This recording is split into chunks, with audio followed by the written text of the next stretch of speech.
एक बार का जिक्र है। एक साहूकार था जो अपने कारोबार में अन्य लोगों से बहुत भिन्न था। उसे एक पूरे गुरु की खोज थी जो उसे सत्य का ज्ञान दे सके। उन दिनों गुरु नानक देव का नाम पूरे हिंदुस्तान के कोने कोने में फैल चुका था।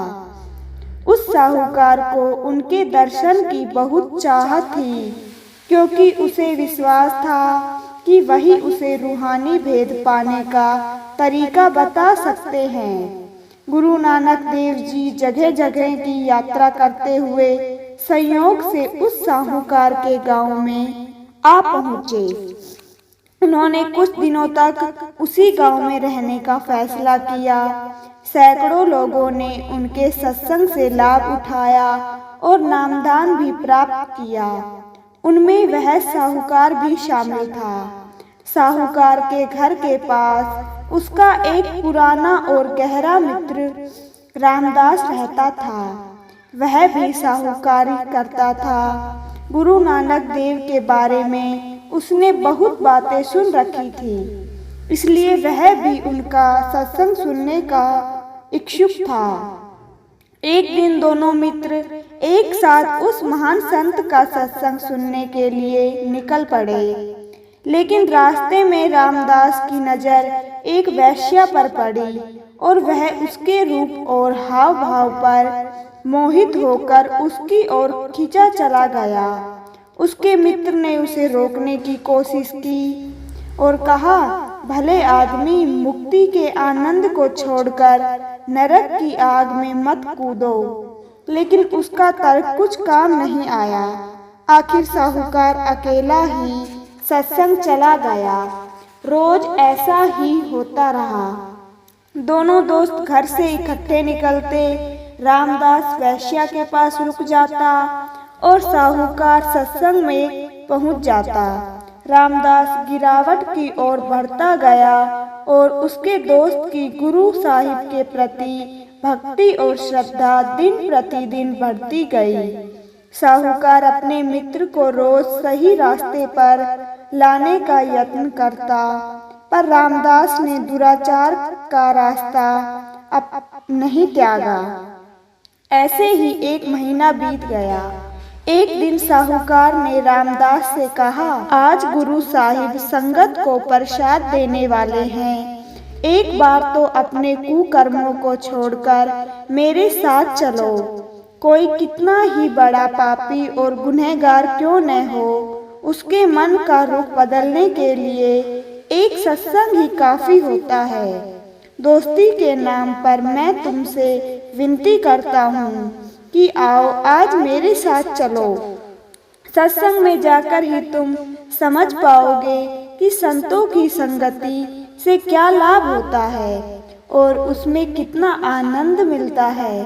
रामदास ने बात सुनी अनसुनी कर दी। फिर अपने मित्र से बोला, तू रोज सत्संग में जाता है और पुण्य कमाता है, मैं रोज पाप करता हूँ। देखे आज हमें अपने अपने कर्मों का क्या फल मिलता है।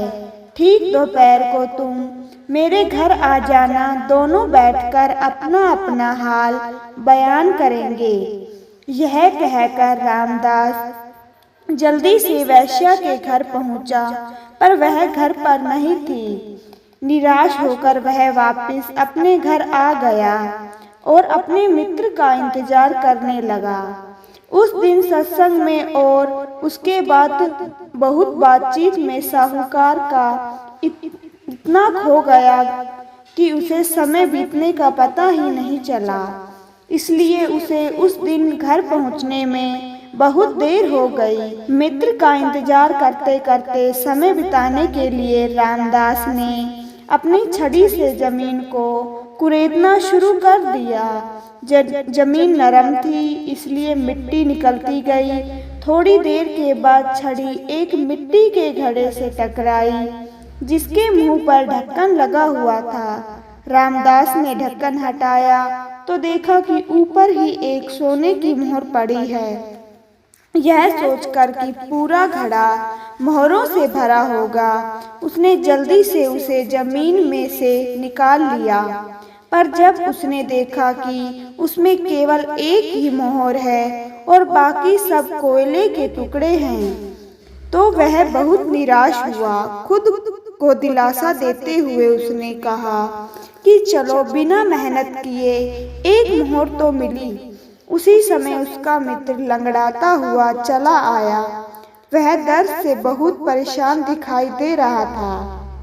तुम्हें क्या हुआ? रामदास ने पूछा। क्या बताऊं, अचानक एक लंबा सूल मेरे पैर में चुभ गया और मैं जख्मी हो गया। बदकिस्मती से सूल अंदर ही टूट गया, जिससे दर्द और भी बढ़ गया। इस पर रामदास हंसा और बोला, मेरे भाई, अब तू खुद ही देख ले कि सत्संग में जाकर तुझे क्या मिला और पाप करने से भी मुझे क्या हासिल हुआ। तुम सूल की पीड़ा से चिल्ला रहे हो और मुझे सोने की मोहर मुफ्त मिल गई। क्या तुम अब भी सत्संग का गुणगान करते रहोगे?